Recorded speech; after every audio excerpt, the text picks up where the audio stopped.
Los Angeles, known as the City of Angels, recently turned into a city of ashes. A devastating fire engulfed parts of this vibrant metropolis, leaving a trail of destruction, pain, and heartbreak. What caused this tragedy? How did it spiral so far out of control? And what stories of courage and loss emerged from the flames? Stay with us as we uncover the human side of this catastrophe.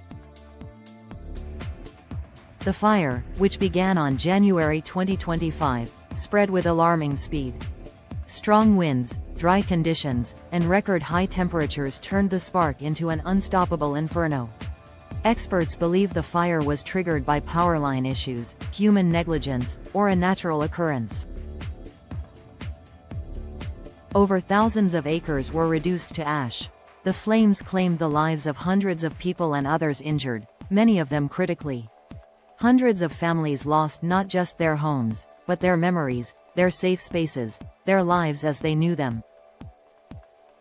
One survivor shared, "We barely escaped with the clothes on our backs.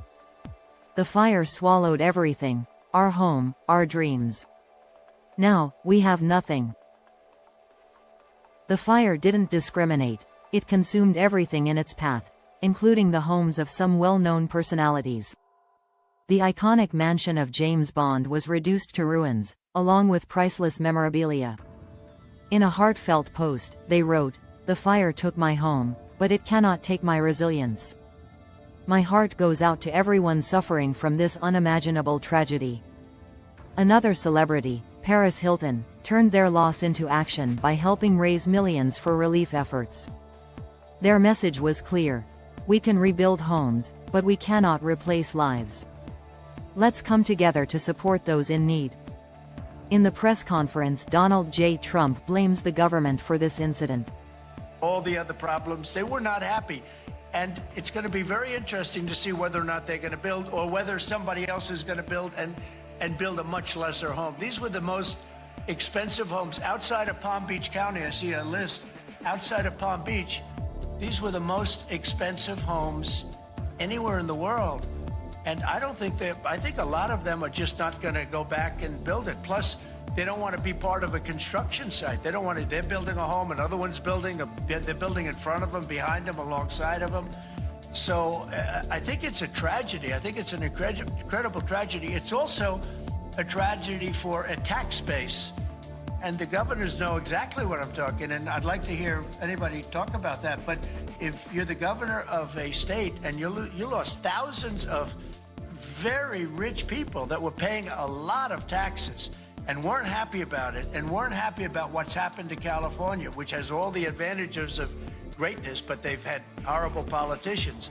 I think that Gavin is largely incompetent, and I think the mayor is largely incompetent, and probably both of them are just stone cold incompetent. What they've done is terrible. Would anybody have a comment on that? Because when you talk about losing the tax base, you're losing a lot of, you're going to lose a lot of those people permanently. Those people pay billions of dollars in taxes.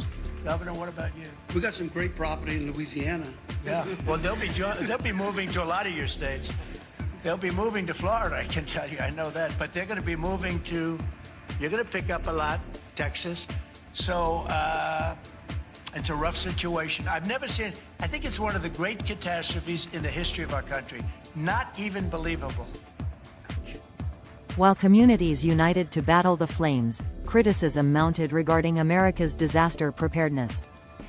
The world's superpower can spend billions on space exploration, but where are the funds to prevent tragedies like this? It's a painful irony, isn't it, that a nation so advanced can feel so powerless against nature's fury. Yet, amid the darkness, stories of courage emerge. Firefighters worked tirelessly for days, risking their lives to save others. Neighbors opened their doors to strangers, offering shelter and solace. One firefighter shared, "The flames were relentless, but so were we. We weren't just fighting fire, we were fighting to protect our city, our people."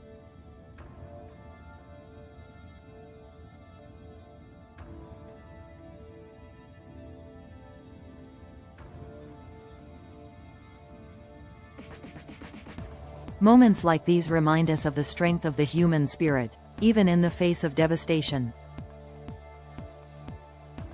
The fire may have been extinguished, but its effects will linger for years.